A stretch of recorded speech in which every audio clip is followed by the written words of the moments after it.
여러분은 누군가에게 사랑받고 있나요? 꼭 이성이 아니더라도 가족, 친구들, 직장 동료들, 여러분의 주변 사람들이 여러분을 좋아하고 더 나아가 사랑한다는 그 느낌, 참 우리를 행복하게 하죠.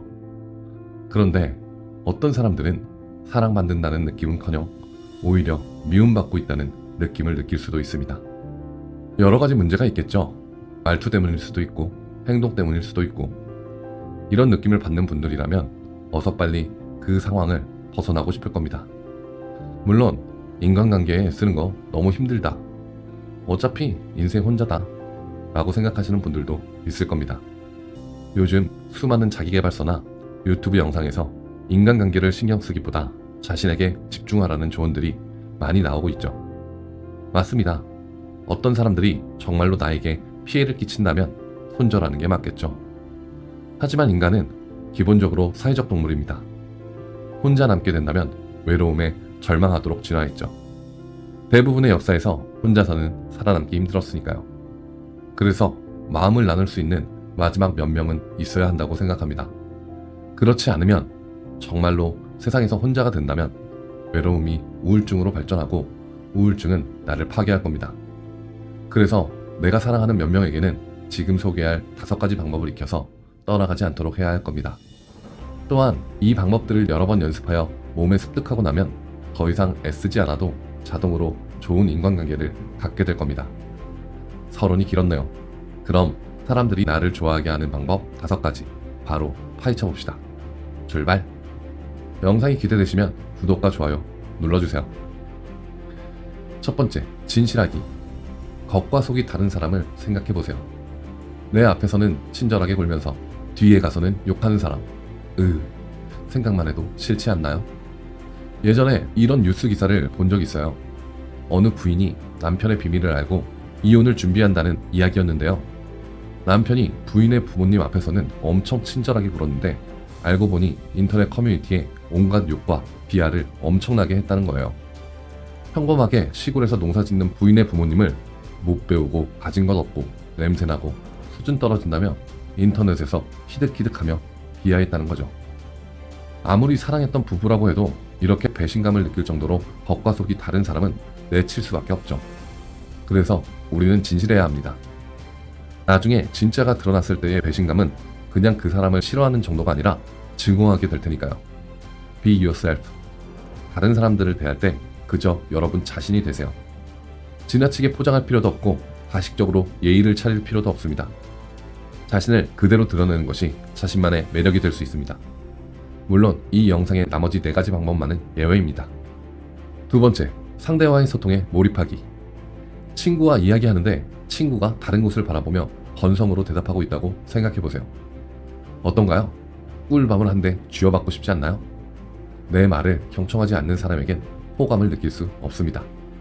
그래서 우리는 대화 상대와의 소통에 몰입해야 합니다. 어떻게 하면 몰입할 수 있을까요? 상대의 눈을 바라보며 상호작용에 집중하면 됩니다. 별거 아니죠? 그런데 이게 생각보다 쉽지 않습니다. 사람은 말을 할 때 영어 기준으로 1분에 220단어 정도를 말한다고 합니다. 그런데 우리 뇌가 처리할 수 있는 용량은 500단어 정도 되죠. 꽤나 남죠?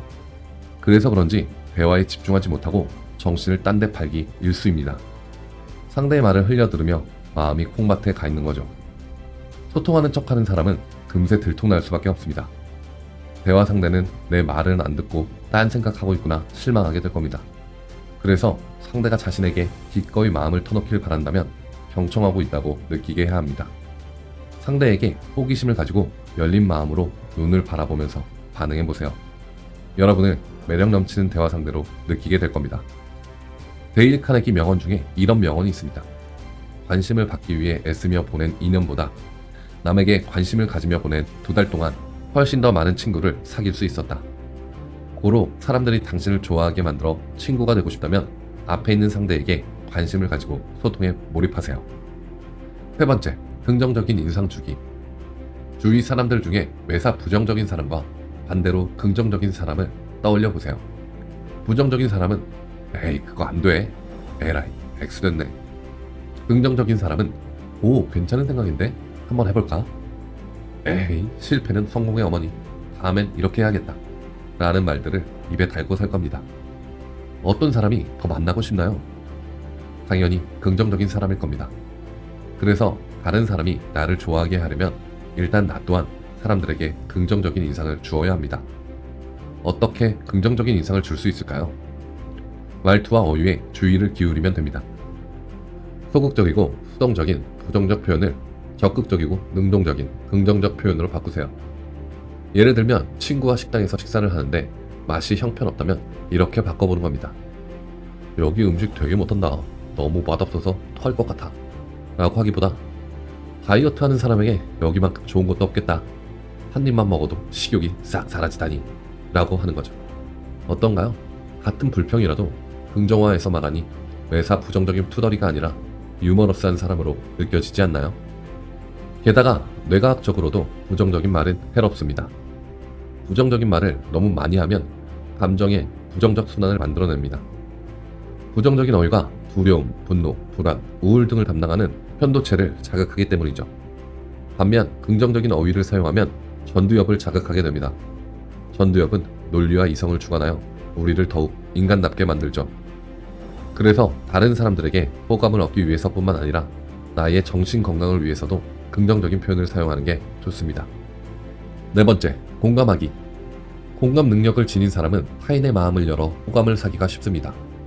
공감 능력으로 상대를 이해하고 무엇보다 상대의 장점을 더 많이 보려 하기 때문이죠. 한 가지 주의할 점은 공감과 동정을 혼동하면 안 된다는 점입니다. 동정은 남의 어려운 처지를 불쌍히 여기는 마음으로 우월감이 바탕에 깔려 있습니다. 조선시대 왕과 거지였다면 왕의 동정에 거지는 정말 감사했을 겁니다. 하지만 21세기 친구 관계에서 동정을 했다간 상대가 오히려 불편하다고 느끼기 쉽죠. 반면 공감은 상대의 입장이 되어보는 것입니다. 사람들이 자신의 안 좋았던 경험을 이야기할 때는 네가 나였다면 내 상황을 이해할 수 있겠니? 라는 질문이 내포되어 있습니다. 때문에 동정을 하여 불쌍한 사람 취급을 하면서 상황을 판단하고 상대에게 충고하며 문제를 해결해 주려 하지 마세요. 대신에 그 사람의 입장에서 상황을 이해해 봐야 합니다. 그래도 나의 가치관과 맞지 않다면 이해하기 어려울 수 있습니다. 그럴 땐 상대에게 충고하거나 설교하기보다는 이렇게 말해보세요. 주관적으로 동의할 수 없지만 그래도 네 생각을 계속 들어보고 싶어. 상대와 입장이 다르더라도 기꺼이 그 사람의 생각에 귀를 기울여 준다면 상대는 여러분을 존경하게 될 겁니다. 여기에 그때의 감정이 이랬겠구나 하고 상대의 감정을 그대로 직시하여 묘사해주면 그 순간의 울림은 상대의 마음을 가라앉히고 더 나아가 상대를 이성적으로 만듭니다. 그리고 바로 이때 함께 문제 해결 방법을 모색할 수 있죠. 충고를 해도 좋고 설득을 해도 좋으며 반대 의견을 말해도 좋습니다. 명심하세요. 문제 해결보다 공감이 먼저입니다. 그래야 충고든 반대 의견이든 감정을 상하지 않고 들을 수 있게 됩니다. 다섯 번째, 연결고리 찾기. 소개팅에 나갔다고 생각해 봅시다. 5분 만에 날씨가 좋네요 부터 이름이 뭐예요? 까지 흔한 대화는 다 나눴습니다.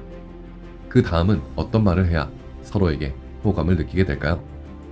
서로의 공통점을 탐색하는 대화를 해야 하지 않을까요? 맞습니다. 서로의 연결고리를 찾아야 호감을 느끼게 될 겁니다.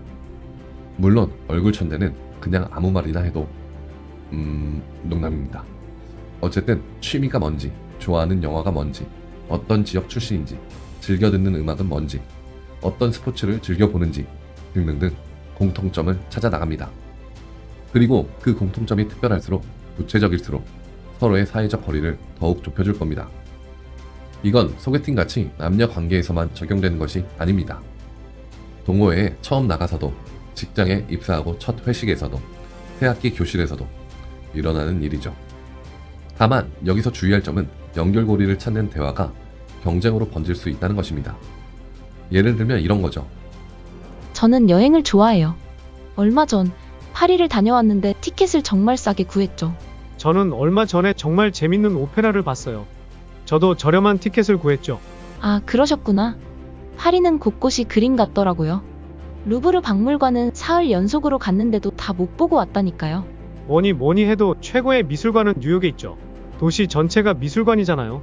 제 생각엔 파리도 그런 것 같아요. 그건 아니죠. 뉴욕은 제가 잘하는데 언제 한번 가이드 해드려야겠네. 하하. 그래요. 이 대화엔 우월해 보이고 싶은 마음이 들어있습니다. 소개팅 상대와 경쟁에서 이긴다고 하여 인생이 뭐가 달라질까요?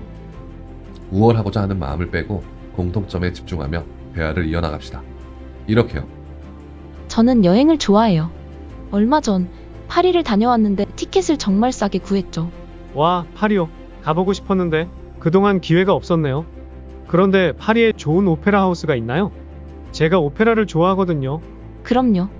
게다가 파리는 정말 곳곳이 그림 같더군요. 여행 중에 오페라를 보진 않았지만 루브르 박물관을 사흘 연속 다녀왔어요. 그래요? 예술에 관심이 많으신가 봐요. 네. 조예가 깊진 않지만 감상하는 걸 좋아해요. 사실 저도 그래요. 그래서 여행도 좋아하고요. 도시가 곧 예술 작품이라고 생각하거든요. 맞아요. 어떤가요? 경쟁이 빠지니 서로의 관심사에 집중하여 더 화기애애한 대화를 할 수 있지 않나요? 오늘은 사람들이 나를 좋아하게 하는 방법 5가지를 알아봤습니다. 정리해보면 첫 번째, 진실하기. 두 번째, 상대와의 소통에 몰입하기. 세 번째, 긍정적인 인상 주기. 네 번째, 공감하기. 다섯 번째, 연결고리 찾기. 궁금하신 점이 있다면 아래에 댓글로 남겨주세요. 영상이 도움이 되셨다면 구독과 좋아요 눌러주세요. 감사합니다.